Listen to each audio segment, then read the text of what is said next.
D-Day.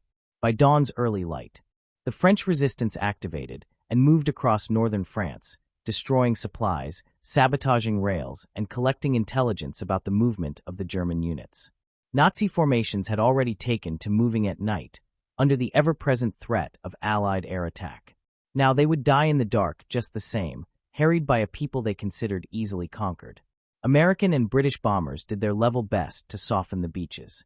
But this bombardment would leave much of the Atlantic Wall intact. Allied air power would prevent any Luftwaffe involvement.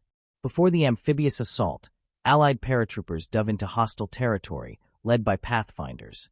These skyborne elite soldiers landed scattered across the German rear areas, like so many angry pests. While this meant they had difficulty concentrating to take their original objectives, it also had the unintended impact of confusing the Axis defenders. Hitler had made the mistake of assuming the Americans weak. In fact, it was a nation of gangsters and backwoodsmen, more conversant with Tommy guns and the tips of bayonets than any nicety of refined European life.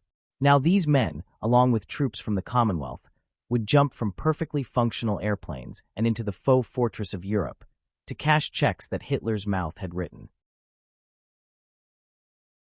Colonel Sink of the 101st Airborne Division to his men, quoted by David Kenyon Webster in Parachute Infantry.